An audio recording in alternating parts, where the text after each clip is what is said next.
பிடிக்கப்பட்ட 30 கோடி ரூபாய். செந்தில் பாலாஜி தொகுதியில் ரணகளம். கோவை தெற்கு தொகுதியில் என்னதான் நடக்கிறது? தமிழக அரசியலில் மீண்டும் தேர்தல் முறைகேடு குறித்த சர்ச்சைகள் தீவிரமடைந்துள்ளன. கடந்த 2016 சட்டமன்ற தேர்தலில் அரவக்குறிச்சி தொகுதியில் செந்தில் பாலாஜி அதிமுக சார்பில் போட்டியிட்ட போது பணப்பட்டுவாடா குற்றச்சாட்டுகள் எழுந்ததால் அந்த தொகுதியில் தேர்தல் நிறுத்தப்பட்ட வரலாறு உள்ளது. அந்த சம்பவம் தமிழக அரசியலில் பெரிய சர்ச்சையை ஏற்படுத்தியது.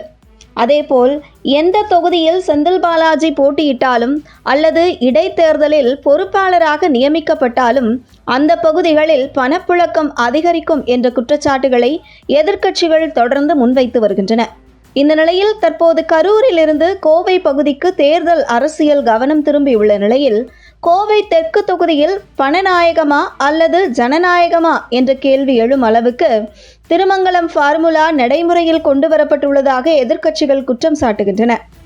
இதற்கிடையில் கோவை தெற்கு தொகுதியில் தேர்தல் நியாயமான முறையில் நடைபெறவில்லை என்று அம்மன் அர்ஜுனன் கடுமையான குற்றச்சாட்டுகளை முன்வைத்துள்ளார். பல தேர்தல்கள் நடைபெற்றிருக்கின்றன, ஆனால் இந்த அளவுக்கு அராஜகம் இதற்கு முன்பு நடந்ததில்லை என்றும் அவர் தெரிவித்திருக்கிறார்.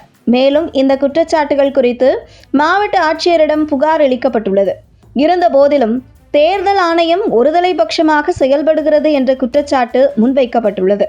பணப்பட்டுவாடா நடந்தபோது அதிமுக தரப்பினர் நேரடியாக ஆட்களை பிடித்து ஒப்படைத்தாலும் அதிகாரிகள் நடவடிக்கை எடுக்காமல் அந்த நபர்களை விடுவித்து வருகிறார்கள் என்ற குற்றச்சாட்டு மேலும் சர்ச்சையை அதிகரித்துள்ளது. இதற்கெல்லாம் காரணமாக கோவை தெற்கு தொகுதியில் கரூரை சேர்ந்த 18 சுயேட்சை வேட்பாளர்கள் நிறுத்தப்பட்டிருப்பதுதான் எனவும் அம்மன் அர்ஜுனன் குற்றம் சாட்டியுள்ளார்.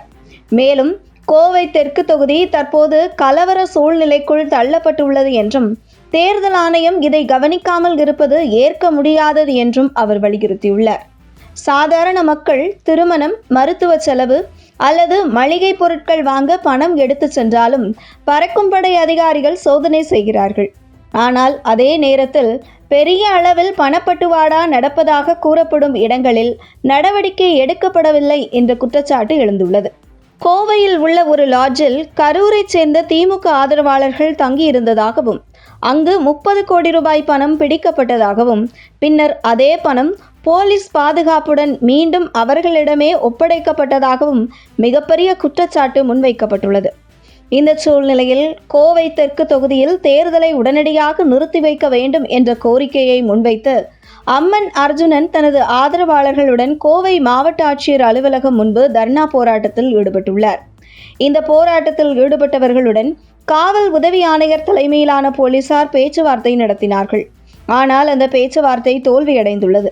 மாவட்ட ஆட்சியர் நேரடியாக பேச்சுவார்த்தை நடத்தும் வரை போராட்டம் தொடரும் என்று அறிவிக்கப்பட்டுள்ளது. கோவை தெற்கு தொகுதியின் தேர்தல் நிலவரம் தற்போது தமிழக அரசியலில் மிகப்பெரிய விவாத பொருளாக மாறியுள்ளது.